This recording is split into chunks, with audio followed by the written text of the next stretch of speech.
بسم اللہ الرحمن الرحیم۔ ٹیل پوائنٹ کے ناظرین السلام علیکم۔ اللہ کی تلوار کی 30ویں قسط پیش خدمت ہے۔ اونٹ بہت تیز دوڑا آ رہا تھا۔ جب وہ مکہ کے قریب پہنچا تو اس کے سوار نے چلانا شروع کر دیا، عزا اور حبل کی قسم، مدینہ والوں کا لشکر میرا ظہر میں پڑاؤ کیے ہوئے ہے اور میں نے اپنے سردار ابو سفیان کو وہاں جاتے دیکھا ہے۔ اہل قریش ہوشیار ہو جاؤ، محمد کا لشکر آ رہا ہے۔ اس نے اونٹ کو روکا اور اسے بٹھا کر اترنے کی بجائے اس کی پیٹھ سے کود کر اترا۔ اس کی پکار جس نے سنی وہ دوڑا آیا۔ وہ گھبراہٹ کے عالم میں یہی کہے جا رہا تھا کہ مدینہ کا لشکر میرا ظہر تک آن پہنچا ہے اور ابو سفیان کو اس لشکر کے پڑاؤ کی طرف جاتے دیکھا ہے۔ مکہ کے لوگ اس کے ارد گرد اکٹھے ہوتے چلے گئے۔ ایک معمر آدمی نے اسے کہا، ابو حسنہ، تیرا دماغ صحیح نہیں یا تو جھوٹ بول رہا ہے۔ شتر سوار ابو حسنہ نے کہا، میری بات کو جھوٹ سمجھو گے تو اپنے انجام کو بہت جلدی پہنچ جاؤ گے۔ اس نے پھر چلانا شروع کر دیا، کسی سے پوچھو ہمارا سردار ادھر کیوں گیا ہے؟ اے قبیلہ قریش، مسلمان اچھی نیت سے نہیں آئے۔ ابو حسنہ کا واویلا مکہ کی گلیوں سے ہوتا ہوا ابو سفیان کی بیوی ہند کے کانوں تک پہنچا۔ وہ آگ بگولا ہو کے باہر آئی اور اس ہجوم کو چیرنے لگی جس نے ابو حسنہ کو گھیر رکھا تھا۔ اس نے ابو حسنہ کا گریبان پکڑ کر کہا، ابو حسنہ، میری تلوار محمد کے خون کی پیاسی ہے، تو میری تلوار سے اپنی گردن کٹوانے کیوں آ گیا ہے؟ کیا تو نہیں جانتا کہ جس پر تو جھوٹا الزام تھوپ رہا ہے وہ میرا شوہر اور قبیلے کا سردار ہے؟ ابو حسنہ نے کہا، اپنی تلوار گھر سے لے آ خاتون، لیکن تیرا شوہر آ جائے تو اسے پوچھنا وہ کہاں سے آیا ہے۔ ہند نے پوچھا، اور تو کہتا ہے محمد لشکر لے کر آیا ہے؟ ابو حسنہ نے کہا، خدا کی قسم، میں وہ کہتا ہوں جو میں نے دیکھا ہے۔ ہند نے کہا، اگر تو سچ کہتا ہے تو مسلمانوں کو موت ادھر لے آئی ہے۔ ابو سفیان واپس آ رہا تھا۔ اہل مکہ ایک میدان میں جمع ہو چکے تھے۔ رسول کریم صلی اللہ علیہ وآلہ وسلم کی پیش قدمی اب راز نہیں رہ گئی تھی، لیکن اب کوئی فرق نہیں پڑتا تھا۔ اہل قریش اب کسی کو مدد کے لیے نہیں بلا سکتے تھے۔ ابو سفیان آ رہا تھا، لوگوں پر خاموشی طاری ہو گئی۔ ابو سفیان کی بیوی ہند لوگوں کو دائیں بائیں دھکیلتی آگے چلی گئی۔ اس کے چہرے پر قہر اور غضب تھا اور اس کی آنکھوں سے جیسے شعلے نکل رہے تھے۔ ابو سفیان نے لوگوں کے سامنے آ گھوڑا روکا۔ اس نے اپنی بیوی کی طرف توجہ نہ دی۔ ابو سفیان نے بلند آواز سے کہا، اہل قریش، پہلے میری بات ٹھنڈے دل سے سن لینا، پھر کوئی اور بات کہنا۔ میں تمہارا سردار ہوں، مجھے تمہارا وقار عزیز ہے۔ محمد اتنا زیادہ لاؤ لشکر لے کر آیا ہے جس کے مقابلے میں تم قتل ہونے کے سوا کچھ نہیں کر سکو گے۔ اپنی عورتوں کو بچاؤ، اپنے بچوں کو بچاؤ۔ قبول کر لو اس حقیقت کو جو تمہارے سر پر آ گئی ہے، تمہارے لیے باغ جانے کا بھی کوئی راستہ نہیں رہا۔ لوگوں میں سے کسی کی آواز آئی، ہمیں یہ بتا ہمارے سردار، ہم کیا کریں؟ ابو سفیان نے کہا، محمد کی اطاعت قبول کر لینے کے سوا اور کوئی راستہ نہیں۔ ایک اور آواز اٹھی، خدا کی قسم، مسلمان ہمیں پھر بھی نہیں بخشیں گے۔ وہ اپنے مقتولوں کا بدلہ لیں گے، وہ سب سے پہلے تمہیں قتل کریں گے۔ احد میں تمہاری بیوی نے ان کی لاشوں کو چیرا پھاڑا تھا۔ ہند الگ کھڑی پھنکار رہی تھی۔ ابو سفیان نے کہا، میں تم سب کی سلامتی کی ضمانت لے آیا ہوں، میں محمد سے مل کر آ رہا ہوں۔ اس نے کہا ہے کہ تم میں سے جو میرے گھر میں آ جائیں گے وہ مسلمانوں کے جبر و تشدد سے محفوظ رہیں گے۔ کسی نے پوچھا، کیا مکہ کے سب لوگ تمہارے گھر میں سما سکتے ہیں؟ ابو سفیان نے کہا، نہیں۔ محمد صلی اللہ علیہ وآلہ وسلم نے کہا ہے کہ جو لوگ اپنے گھروں سے باہر نہیں نکلیں گے اور ان کے دروازے بند رہیں گے ان پر بھی مسلمان ہاتھ نہیں اٹھائیں گے، اور جو لوگ خانہ خدا کے اندر چلے جائیں گے ان کو بھی مسلمان اپنا دوست سمجھیں گے۔ وہ دشمن صرف اس کو جانیں گے جو ہتھیار لے کر باہر آئے گا۔ ابو سفیان گھوڑے سے اتر آیا اور بولا، تمہاری عزت اسی میں ہے کہ تم دوستوں اور بھائیوں کی طرح ان کا استقبال کرو۔ قریش کے مشہور سالار اکرمہ نے للکار کر کہا، ابو سفیان، ہم اپنے قبیلے کے قاتلوں کا استقبال تلواروں اور برچھیوں سے کریں گے۔ قریش کے دوسرے دلیر و تجربہ کار سالار صفوان نے کہا، ہمارے تیر ان کا استقبال مکہ سے دور کریں گے۔ ہمیں اپنے دیوتاؤں کی قسم، ہم دروازے بند کر کے اپنے گھروں میں بند نہیں رہیں گے۔ ابو سفیان نے کہا، حالات کو دیکھو اکرمہ، ہوش کی بات کرو صفوان، وہ ہم میں سے ہیں۔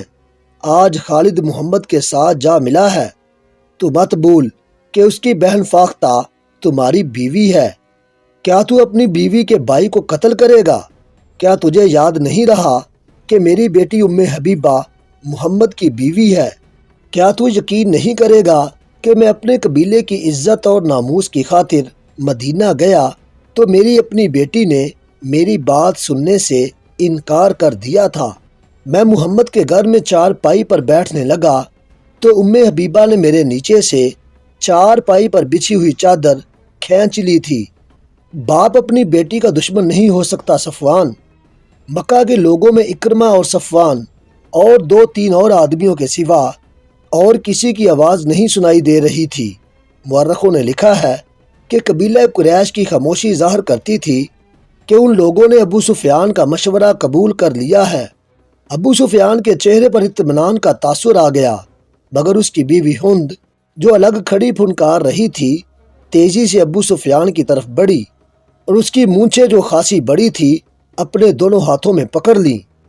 ہند نے ابو سفیان کی مونچھیں زور زور سے کھینچتے ہوئے کہا، میں سب سے پہلے تجھے قتل کروں گی، بزدل بوڑھے، تو نے قبیلے کی عزت خاک میں ملا دی۔ اس نے ابو سفیان کی مونچھیں چھوڑ کر اس کے منہ پر بڑی زور سے تھپڑ مارا اور لوگوں سے مخاطب ہو کر بولی، تم لوگ اس بوڑھے کو قتل کیوں نہیں کر دیتے جو تمہیں مسلمانوں کے ہاتھوں ذلیل و خوار کرنے کی باتیں کر رہا ہے۔ مورخ مغازی اور ابن سعد لکھتے ہیں کہ ہند نے اپنے خاوند کے ساتھ اتنا توہین آمیز سلوک کیا تو لوگوں پر سناٹا طاری ہو گیا۔ ابو سفیان جیسے بت بن گیا ہو۔ اکرمہ اور صفوان ان کے درمیان آ گئے۔ صفوان نے کہا، ہم لڑیں گے ہند، اسے جانے دے، اس پر محمد کا جادو چل گیا ہے۔ ابو سفیان خاموش رہا۔ شام تک اہل قریش دو حصوں میں بٹ چکے تھے۔ زیادہ تر لوگ لڑنے کے حق میں نہیں تھے، باقی سب اکرمہ، صفوان اور ہند کا ساتھ دے رہے تھے۔ شام کے بعد صفوان اپنے گھر گیا۔ اس کی بیوی جس کا نام فاختہ تھا خالد بن ولید کی بہن تھی، وہ بھی ابو سفیان کی باتیں سن چکی تھی۔ فاختہ نے صفوان سے پوچھا، کیا میں نے ٹھیک سنا ہے کہ تم اپنے قبیلے کے سردار کی نافرمانی کر رہے ہو؟ صفوان نے کہا، اگر فرما برداری کرتا ہوں تو پورے قبیلے کا وقار تباہ ہوتا ہے۔ قبیلے کا سردار بزدل ہو جائے تو قبیلے والوں کو بزدل نہیں ہونا چاہیے۔ سردار اپنے قبیلے کے دشمن کو دوست بنا لے تو وہ قبیلے کا دوست نہیں ہو سکتا۔ فاختہ نے پوچھا، کیا تم مسلمانوں کا مقابلہ کرو گے؟ تو کیا تم یہ پسند کرو گی کہ تمہارا شوہر اپنے گھر کے دروازے بند کر کے اپنی بیوی کے پاس بیٹھ جائے اور دشمن اس کے دروازے کے سامنے دندناتا پھرے؟ کیا میرے بازو ٹوٹ گئے ہیں؟ کیا میری تلوار ٹوٹ گئی ہے؟ کیا تم اس لاش کو پسند نہیں کرو گی جو تمہارے گھر میں لائی جائے گی اور سارا قبیلہ کہے گا کہ یہ ہے تمہارے خاوند کی لاش جو بڑی بہادری سے لڑتا ہوا مارا گیا؟ یا تم اس شوہر کو پسند کرو گی جو تمہارے پاس بیٹھا رہے گا اور لوگ تمہیں کہیں گے کہ یہ ہے ایک بزدل اور بے وقار آدمی کی بیوی جس نے اپنی بستی اور عبادت گاہ اپنے دشمن کے حوالے کر دی؟ تم مجھے کس حال میں دیکھنا پسند کرو گی؟ فاختہ نے کہا، میں نے تم پر ہمیشہ فخر کیا ہے صفوان۔ عورتیں مجھے کہتی ہیں کہ تمہارا خاوند قبیلے کی آنکھ کا تارا ہے، لیکن اب حالات کچھ اور ہیں۔ تمہارا ساتھ دینے والے بہت تھوڑے ہیں۔ سنا ہے مدینہ والوں کی تعداد بہت زیادہ ہے اور اب میرا بھائی خالد بھی ان کے ساتھ ہے۔ تم جانتے ہو وہ لڑنے مرنے والا آدمی ہے۔ کیا تم مجھے اپنے بھائی سے ڈرا رہی ہو فاختہ؟ فاختہ نے کہا، نہیں، مجھے خالد مل جاتا تو میں اسے بھی یہی کہتی جو میں تمہیں کہہ رہی ہوں۔ وہ میرا بھائی ہے، وہ تمہارے ہاتھ سے مارا جا سکتا ہے، تم اس کے ہاتھ سے مارے جا سکتے ہو، تم ایک دوسرے کے مقابلے میں نہ آؤ، میں اس کی بہن اور تمہاری بیوی ہوں، لاش تمہاری ہوئی یا خالد کی، میرا غم ایک جیسا ہوگا۔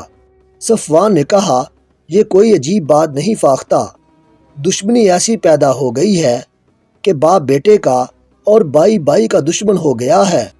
اگر میں تمہارے رشتے کا خیال رکھوں تو فاختہ نے اس کی بات کاٹتے ہوئے کہا، تم میرے رشتے کا خیال نہ رکھو، قبیلے کا سردار تمہیں کہہ رہا ہے کہ لڑائی نہیں ہوگی، محمد کی اطاعت قبول کر لیں گے، پھر تم لڑائی کا ارادہ ترک کیوں نہیں کر دیتے؟ تمہارے ساتھ بہت تھوڑے آدمی ہوں گے۔ صفوان نے کہا، میں اطاعت قبول کرنے والوں میں سے نہیں۔ فاختہ نے کہا، پھر میری ایک بات مان لو، خالد کے آمنے سامنے نہ آنا، اسے میری ماں نے جنم دیا ہے، ہم دونوں نے ایک ماں کا دودھ پیا ہے، وہ جہاں کہیں بھی ہے بہن یہی سننا چاہتی ہے کہ اس کا بھائی زندہ رہے، میں بیوہ بھی نہیں ہونا چاہتی صفوان۔ صفوان نے کہا، پھر اپنے بھائی سے جا کے کہو کہ مکہ کے قریب نہ آئے، وہ میرے سامنے آئے گا تو ہمارے رشتے ختم ہو جائیں گے۔ فاختہ کے آنسو صفوان کے ارادوں کو ذرا سا بھی متزلزل نہ کر سکے۔ رسول اکرم صلی اللہ علیہ وآلہ وسلم نے ایک اور انتظام کیا، انہوں نے چند ایک آدمی مختلف بحروپوں میں مکہ کے ارد گرد چھوڑ رکھے تھے۔ ان کا کام یہ تھا کہ مکہ سے کوئی آدمی باہر نکل کر کہیں جاتا نظر آئے تو اسے پکڑ لیں۔ جاسوسی کا یہ اہتمام اس لیے کیا گیا تھا کہ قریش اپنے دوست قبیلوں کو مدد کے لیے نہ بلا سکے۔ دوسرے ہی دن 2 شتر سواروں کو پکڑا گیا جو عام سے مسافر معلوم ہوتے تھے، انہیں مسلمانوں کے پڑاؤ میں لے جایا گیا۔ 1-2 دھمکیوں سے ڈر کر انہوں نے اپنی اصلیت ظاہر کر دی۔ ان میں سے ایک یہودی تھا اور دوسرا قریش قبیلے کا۔ وہ مکہ سے چند میل دور رہنے والے قبیلے بنو بکر کے ہاں یہ اطلاع لے کے جا رہے تھے کہ مسلمان میراؤ ظہر میں پڑاؤ کیے ہوئے ہیں۔ بنو بکر کو پیغام بھیجا جا رہا تھا کہ وہ مسلمانوں پر شب خون مارے اور 2 اور قبیلوں کو بھی اپنے ساتھ ملا لیں۔ پیغام میں یہ بھی تھا کہ مسلمان مکہ کو محاصرے میں لیں تو بنو بکر اور دوسرے قبیلے عقب سے ان پر حملہ کر دیں۔ ان سے پوچھا گیا کہ مکہ میں لڑائی کی تیاریاں کس پیمانے پر ہو رہی ہیں۔ انہوں نے بتایا کہ ابو سفیان لڑائی نہیں چاہتا اور مکہ والوں کی اکثریت اس کے ساتھ ہے، صرف اکرمہ اور صفوان لڑیں گے، لیکن ان کے ساتھ بہت تھوڑے آدمی ہیں۔ ان دونوں آدمیوں کو ابو سفیان نے نہیں، اکرمہ اور صفوان نے بھیجا تھا۔ رسول کریم صلی اللہ علیہ وآلہ وسلم نے اپنے سالاروں وغیرہ سے کہا کہ مکہ میں یہ فرض کر کے داخل ہوا جائے گا کہ قریش شہر کے دفاع میں لڑیں گے۔ آپ صلی اللہ علیہ وآلہ وسلم نے اپنی فوج کو 4 حصوں میں تقسیم کیا۔ اس زمانے میں مکہ کی طرف 4 راستے جاتے تھے جو مکہ کے ارد گرد کھڑی پہاڑیوں میں سے گزرتے تھے۔ فوج کے ہر حصے کو ایک ایک راستہ دے دیا گیا، انہیں اپنے اپنے راستے سے مکہ شہر کی طرف پیش قدمی کرنی تھی۔ فوج کے ان حصوں میں ایک کی نفری سب سے زیادہ رکھی گئی، اس کی کمان ابو عبیدہ کو دی گئی۔ رسول کریم صلی اللہ علیہ وآلہ وسلم کو اس دستے کے ساتھ رہنا تھا۔ ایک حصے کی کمان علی کے پاس تھی، ایک کے کماندار زبیر تھے اور چوتھے حصے کی کمان خالد کے پاس تھی۔ مورخوں نے لکھا ہے کہ اس سکیم میں غیر معمولی دانش کار فرما تھی۔ 4 سمتوں سے پیش قدمی کا مقصد یہ تھا کہ مکہ کے دفاعی دستوں کو 4 حصوں میں بکھیر دیا جائے۔ اگر وہ مسلمانوں کی پیش قدمی کو کسی 1 یا 2 راستوں پر روک بھی لیں تو دوسرے دستے آگے بڑھ کر شہر میں داخل ہو سکیں۔ اس کے علاوہ فوج کی اس تقسیم کا مقصد یہ بھی تھا کہ قریش اگر دفاع میں نہ لڑیں تو وہ کسی راستے سے بھاگ بھی نہ سکے۔ رسول اکرم صلی اللہ علیہ وآلہ وسلم نے اس سکیم کے علاوہ جو احکام دیے وہ یہ تھے کہ قریش دفاع میں نہ لڑیں تو ان پر ہاتھ نہ اٹھایا جائے، امن کا جواب پرامن طریقے سے دیا جائے، اگر کہیں جھڑپ ہو جائے تو زخمیوں کو قتل نہ کیا جائے بلکہ ان کی مرہم پٹی اور دیکھ بھال کی جائے، لڑنے والوں میں جو پکڑا جائے اس پر نہ تشدد کیا جائے نہ اسے قتل کیا جائے اور اسے جنگی قیدی بھی نہ سمجھا جائے، اور ان میں سے کوئی باغ نکلے تو اسے باغ جانے دیا جائے۔ اسلامی لشکر کے چاروں حصوں کو پیش قدمی کا حکم دے دیا گیا۔ 20 رمضان المبارک 8 ہجری کا دن تھا۔ اسلامی لشکر کے 3 حصے اپنے راستوں سے گزر کر مکہ میں داخل ہو گئے۔ کسی طرف سے ان پر ایک تیر بھی نہ آیا۔ شہر کا کوئی دفاع نہ تھا۔ قریش کی کوئی تلوار نیام سے نہ نکلی۔ لوگ گھروں میں بند رہے۔ کسی مکان کی چھت پر کوئی عورت یا بچے کھڑے نظر آتے تھے۔ مسلمان چوکنے تھے۔ شہر کا سکوت مشکوک اور ڈراؤنا تھا۔ ایسا لگتا تھا جیسے اس سکوت سے طوفان اٹھنے والا ہو۔ شہر سے کوئی طوفان نہ اٹھا۔ طوفان اٹھانے والے 2 آدمی تھے، ایک اکرمہ اور دوسرا صفوان۔ دونوں شہر میں نہیں تھے۔ کئی اور آدمی شہر میں نہیں تھے۔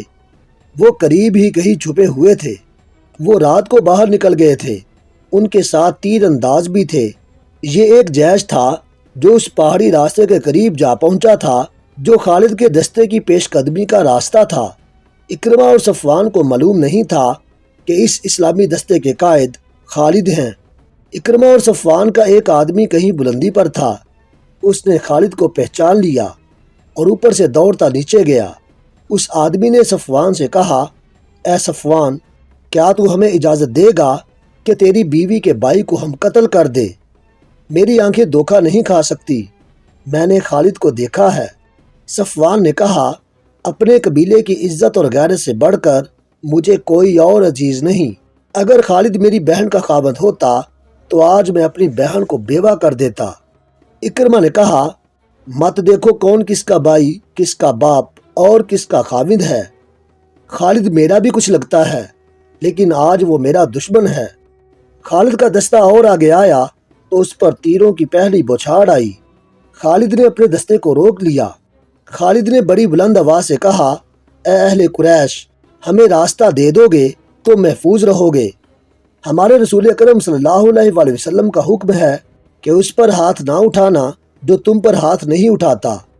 کیا تمہیں اپنی جانیں عزیز نہیں؟ میں تمہیں صرف ایک موقع دوں گا۔ تیروں کی ایک اور بچھاڑ آئی۔ اکرمہ نے للکار کر کہا، ہم تیرے رسول کے حکم کے پابند نہیں خالد، ہمت کر اور آگے آ۔ ہم ہیں تمہارے پرانے دوست صفوان اور اکرمہ، تو مکہ میں زندہ داخل نہیں ہو سکے گا۔ خالد نے تیروں کی دوسری بچھاڑ سے معلوم کر لیا تھا کہ دشمن کہاں ہے۔